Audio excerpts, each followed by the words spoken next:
Write it down in your notes, 3 things. In this little speech exchange, we have 3 things happening. 1, first of all, a tribute to humans and how amazing humans are. 2, especially humans' mental ability, especially as it relates to 2 things, language and politics. The fact that humans can use their language to inform themselves politically to get along. 3, the chorus says, whoever messes with that, whoever violates the harmony, the unity of the political order, that person, calls him an anarchist, that person is dangerous and must be put away, must be killed, must not be a part of the state. So notice, let's put this in our notes right away at 2a. We already have this tension of the state, that is to say, political order, versus the individual. Jump to 3a really quickly. We've had a number of people in the history of thought that played around with this idea. I want to mention 2. Henry David Thoreau, you'll study in your junior year. We'll want to take a look at his famous essay, Civil Disobedience, and the idea that if you don't believe in what your government is doing, you have a moral obligation to stand up and not support what your government is doing. In Henry David Thoreau's case, he did not want to pay taxes to support a war that he said was a violation of the human conscience. Number 2, John Stuart Mill, write that name down at 3a. John Stuart Mill and his famous essay Of Liberty, where he asked this question, which is more important, individual rights or the group rights of the political order? And in On Liberty, John Stuart Mill argues individual rights always have to trump group rights. Powerful idea, of course, in the history of American liberal thought, no question. We now turn to scene 2, and we're going to hear some information about who has done what. Obviously, there's going to be some emotional stuff about to happen, no doubt. Scene 2. Re-enter Sentry leading Antigone. 8:25. What does this mean? Surely this captive woman is the Princess Antigone. Why should she be taken? Here is the one who did it. We caught her in the very act of burying him. Where is Creon? Just coming from the house. Enter Creon, Center. What has happened? Why have you come back so soon? Sentry, expansively. Oh, King, a man should never be too sure of anything. I would have sworn that you'd not see me here again. Your anger frightened me so, and the things you threatened me with. But how could I tell then that I'd be able to solve the case so soon? No dice throwing this time. I was only too glad to come. Here is this woman. She is the guilty one. We found her trying to bury him. Take her then, question her, judge her as you will. I am through with the whole thing now, and glad of it. But this is Antigone. Why have you brought her here? She was burying him, I tell you. Creon, severely. Is this the truth? I saw her with my own eyes. Can I say more? The 8:26. details. Come, tell me quickly. It was like this. After those terrible threats of yours, King, we went back and brushed the dust away from the body. The flesh was soft by now and stinking. So we sat on a hill to windward and kept guard. No napping this time. We kept each other awake. But nothing happened until the white, round sun whirled in the center of the round sky over us. Then, suddenly, a storm of dust roared up from the earth, and the sky went out. The plain vanished with all its trees in the stinging dark. We closed our eyes and endured it. The whirlwind lasted a long time, but it passed. And then we looked, and there was Antigone. I have seen a mother bird come back to a stripped nest, heard her crying bitterly a broken note or two for the young one stolen. Just so, when this girl found the bare corpse and all her love's work wasted, she wept and cried on heaven to damn the hands that had done this thing. And then she brought more dust and sprinkled wine 3 times for her brother's ghost. We ran and took her at once. She was not afraid. Key line. Not even when we charged her with what she had done. She denied nothing. Right? And this was a comfort to me, and some uneasiness, for it is a good thing to escape from death, but it is no great pleasure to bring death to a friend. Yet I always say there is nothing so comfortable as your own safe skin. Creon, slowly, dangerously. And you, Antigone, you with your head hanging, do you confess this thing? I do. I deny nothing. Wow. Creon to sentry. You may go. Exit sentry. 827. To Antigone. Tell me briefly, had you heard my proclamation touching this matter? It was public. Could I help hearing it? And yet you dared defy the law. I dared. It was not God's proclamation. That final justice that rules the world below makes no such laws. Your edict, King, was strong, but all your strength is weakness itself against the immortal, unrecorded laws of God. They are not merely now, they were and shall be operative forever, beyond man utterly. I knew I must die, even without your decree. I am only mortal, and if I must die now, before it is my time to die, surely this is no hardship. Can anyone living as I live, with evil all about me, think death less than a friend? This death of mine is of no importance, but if I had left my brother lying in death unburied, I should have suffered. Now I do not. You smile at me. Ah, Creon, think me a fool if you like, but it may well be that a fool convicts me of folly. Like, Let's pause for a moment. Write this down. Antigone makes a very interesting observation. She says, I did dare. He goes, how dare you do this? She goes, yeah, I totally dared to do this. By the way, at 3A, jot this down. In your junior year, we're going to study a poem by T.S. Eliot called The Love Song of J. Alfred Prufrock. Prufrock, an old man who asked this question, do I dare disturb the universe? That line harkens back to this very moment when Antigone says, I dared to defy you. Number 2, and she says, here's why. There are 2 laws.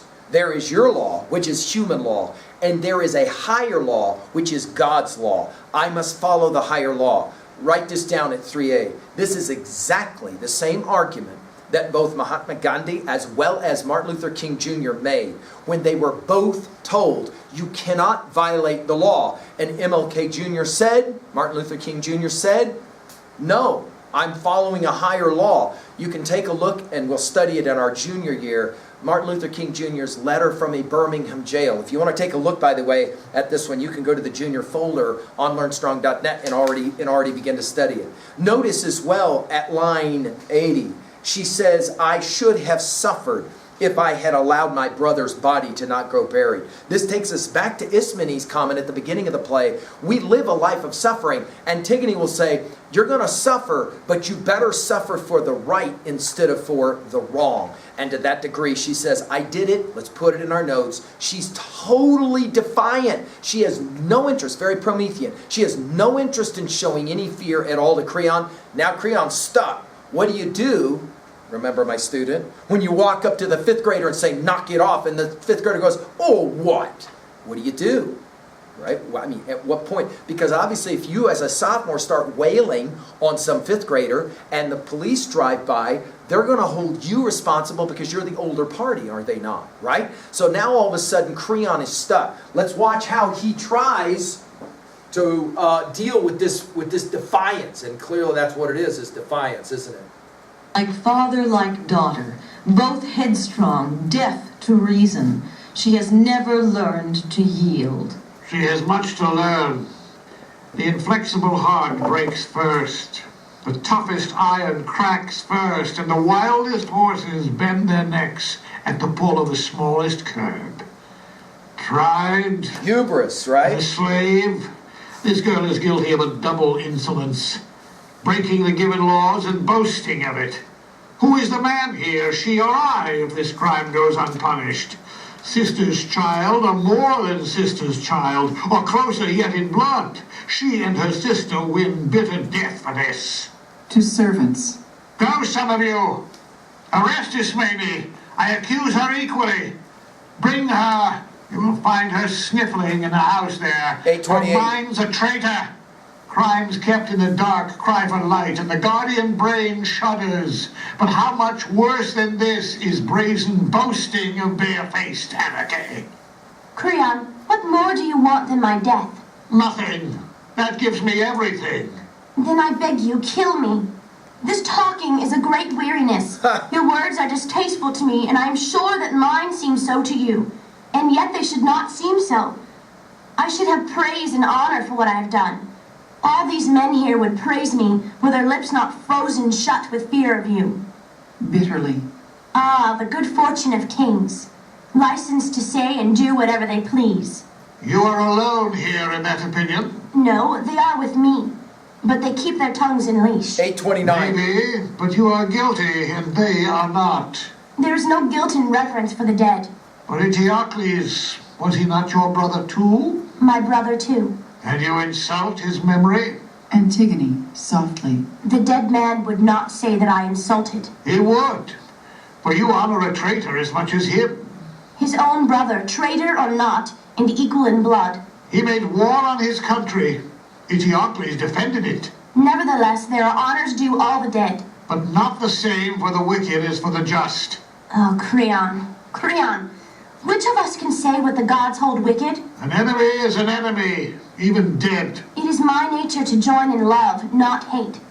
Creon, finally losing patience. Go join them then. If you must have your love, find it in hell.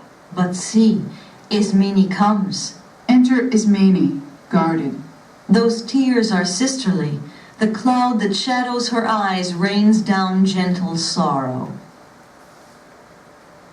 You too, Ismene, snake in my ordered house, sucking my blood stealthily, and all the time I never knew that these two sisters were aiming at my throne.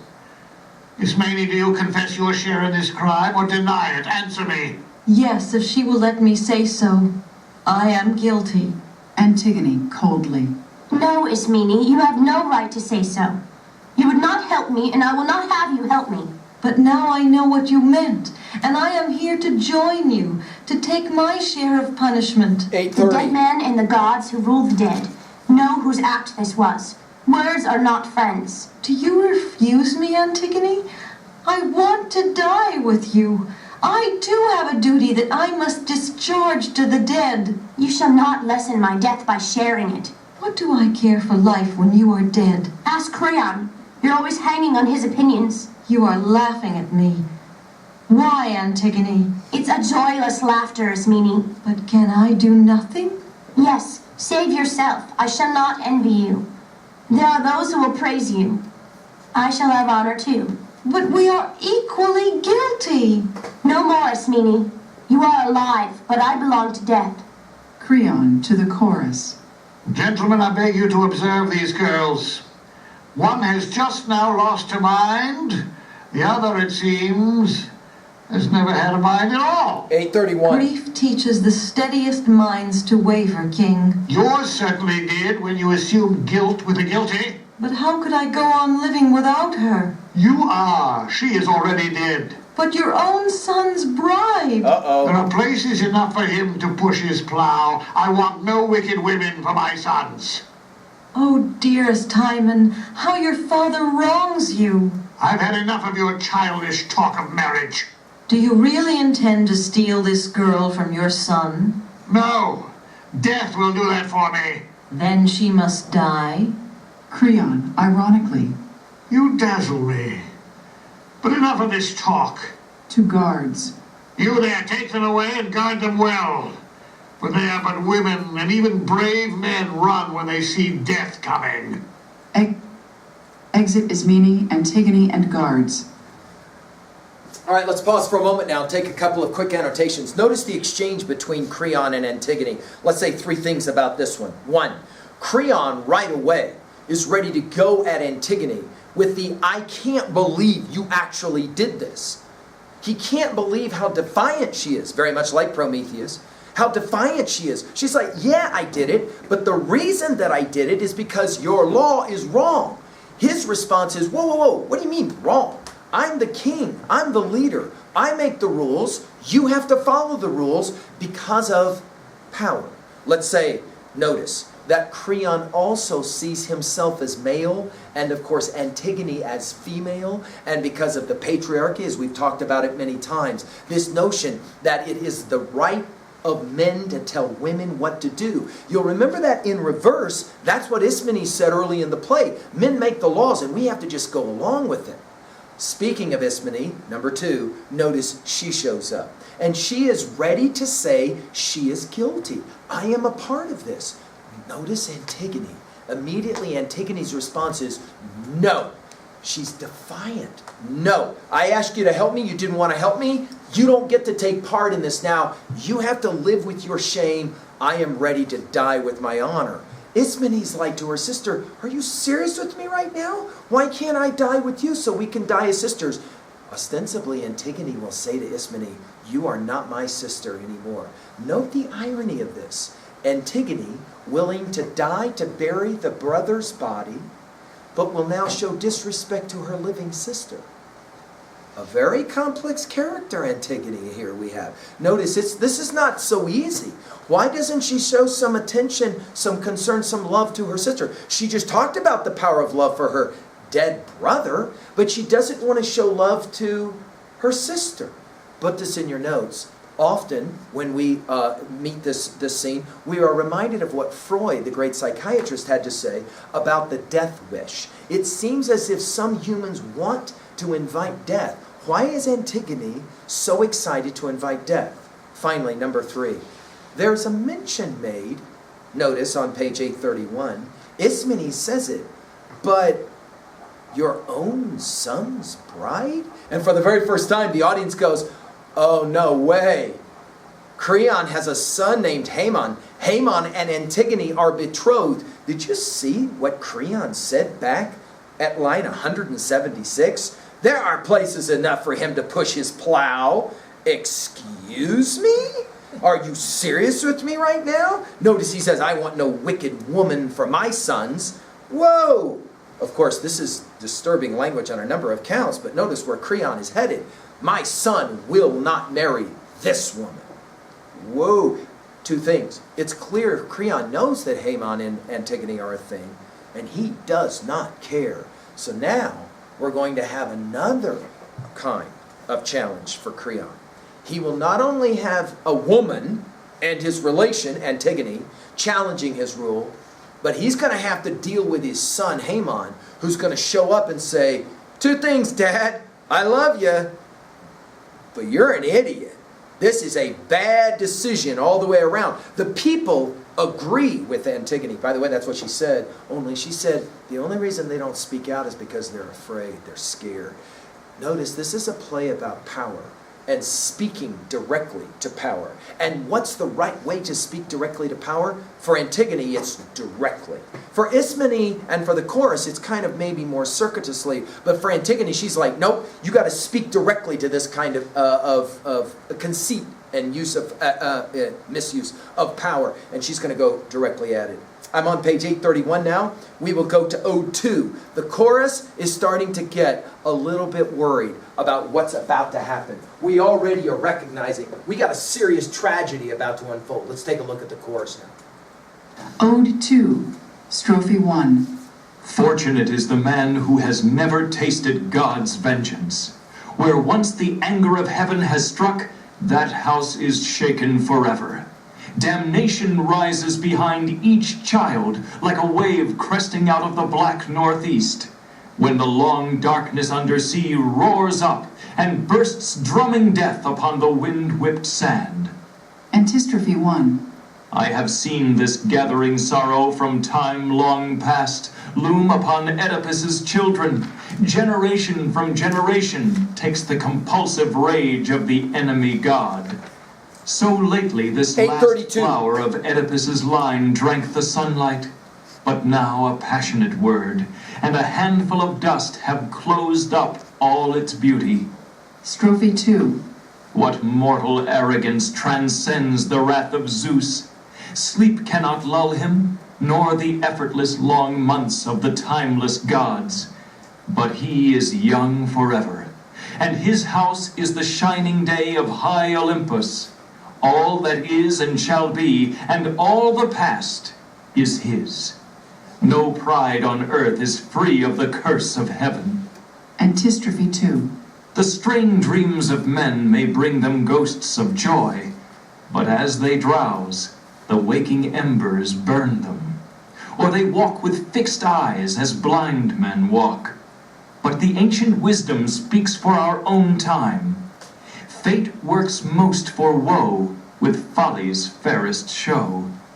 Man's little pleasure is the spring of sorrow. All right, let's go ahead and finish now here with the second note. And what is it that specifically is being addressed? A shaken house on page 831. A simile of a wave, like a wave cresting out of the black northeast when the long darkness under the sea roars up. In other words, fate. Go to page 832. Fate. It's coming. It's inevitable. You can't fight against it. Because of pride, hubris. Now, of course, note the genius of this play. We can be thinking about the pride hubris of Antigone, or we can be thinking about the pride hubris of Creon. Greek audiences identified with Creon. They understood you have a king leader who makes a rule. You cannot have people violating the rule. If you allow for that to happen, chaos, a shaken house. And to that degree, something's got to give here. As we end the first part, as we are studying it now in Antigone, as we end the first part on 832, we are already looking forward and predicting what will come for us next. Let's do some quick annotations now. At level 2A, what for you is the major theme or message up to this point? Well, there may be several. Let's write them down. One obvious theme or message is power can corrupt and is very dangerous. Number 2, breaking the law has ramifications, but you have to decide what's the right thing to do, and the right thing to do is not always easy, is it? Number 3, suffering is part of the human existence. At 2B, of course, here we've got all kinds of powerful understandings of protagonists and antagonists.